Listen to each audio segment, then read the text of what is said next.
وَاسْتَقْبِلُوا أَمْوَاجَ الْبَلَاءِ بِالدُّعَاءِ وَالتَّضَرُّعِ، جب مصیبتوں اور اذیتوں کے طوفان تمہاری طرف منہ کھولے ہوئے آئیں تو اس وقت اللہ سے آہوزاری کرو، اللہ کی حضور دعا کرو، التجا کرو اور اللہ سے مدد مانگو۔ وہ بلاؤں کے رخ کو موڑ دے گا، وہ مصیبتوں کے رخ کو پلٹ دے گا تمہاری جانب۔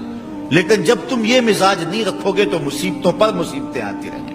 حضرت موسیٰ علیہ السلام کے پیٹ میں درد کا احساس ہوتا ہے تو کوہ طور پہ چلے گئے، کیسے جلیل القدر نبی تھے، اللہ سے ڈائریکٹ رابطے تھے، اور جا کے کہا مالک میرے پیٹ میں درد ہو رہا ہے۔ اللہ اکبر۔ گھر کے نجی معاملے بھی رب سے ڈسکس کرتے تھے، اور کوئی جو ہے وہ ایسی چیز ہوتی وہ بھی رب سے ہی عرض کرتے تھے۔ کہا میرے مالک میرے پیٹ میں درد کا احساس ہو رہا ہے، دوائی کی پوری لینی ہے تو وہ بھی جا کے کوہ طور سے رب سے ہی لیتے تھے۔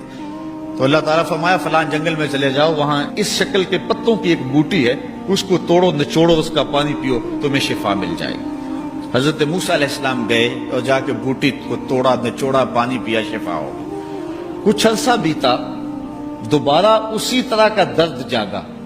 اب نسخہ تو ذہن میں تھا، کوہ طور پہ نہ گئے، اس جنگل میں چلے گئے اور جا کے بوٹی کو توڑا، اس کے پتے نچوڑے، پانی نکالا، پیا، لیکن درد اور زیادہ بڑھ جاتا۔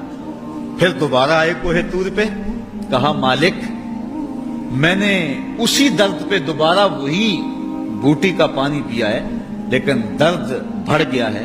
کہا موسیٰ اب جو آئے ہو کوہ طور پہ پہلے ہی آ جاتے۔ تو عرض کی مالک بوٹی بھی وہی اور درد بھی وہی۔ فرمایا سب کچھ وہی ہے لیکن پہلے میرا حکم تھا، اب میرا حکم ساتھ شامل نہیں تھا۔ شفا بوٹے میں نہیں رکھی، شفا تو میرے حکم میں رکھی ہوئی ہے۔ اس لیے ڈاکٹر کے پاس جاؤ، حکیم کے پاس جاؤ، لیکن شفا اللہ سے مانگو کہ شفا ہمیں دینے والا وہ ہے۔ وہ ایک وسیلہ ہے، ایک ظاہری طریقہ ہے۔ حضور علیہ الصلوۃ والسلام اللہ اکبر کیا خوبصورت ارشاد فرما رہے ہیں، حسنوا اموالکم بالزکات، اپنے اموال کو زکات سے پاک کرو، وداووا مرضاکم بالصدقہ، اور اپنے مریضوں کا علاج صدقے سے کرو۔ حضور علیہ السلام نے ارشاد فرمایا کہ بندہ کہتا ہے میرا مال، اس کے مال تین ہیں۔ ایک مال وہ جو اس نے کھایا اور ضائع کر دیا، دوسرا اس کا مال وہ ہے جو اس نے پہنا اور پرانا کر دیا، اور تیسرا اس کا مال وہ ہے جو اس نے آگے بھیج دیا۔ فرمایا باقی اس کے وارثوں کا ہے، اس کا نہیں ہے۔ اس لیے ہم راہ خدا میں خرچ کرنے کا مزاج بنائیں، اس سے مال گھٹتا نہیں ہے، اس سے مال بڑھتا ہے۔ بلکہ جب راہ خدا کے اندر ہم خرچ کرتے ہیں تو ہمارا جو دوسرا مال ہے وہ بھی پاک ہو جاتا ہے۔ اللہ کے محبوب کا ایک فرمان سنیے جس کو حضرت حسن بصری رضی اللہ تعالیٰ عنہ بیان کرتے ہیں، حسنوا اموالکم بالزکات وداووا مرضاکم بالصدقہ واستقبلوا امواج البلاء بالدعاء والتضرع۔ فرمایا کہ اپنے مال کو، اپنے اموال کو زکات سے پاک کرو اور اپنے مریضوں کا علاج صدقے سے کرو، اور جب مصیبتیں اور بلائیں تمہارا رخ کریں تو پھر دعا سے اور اللہ کے حضور زاری سے اللہ کی مدد چاہو۔ آج ہم صدقے کا مزاج بہت کم کر چکے ہیں۔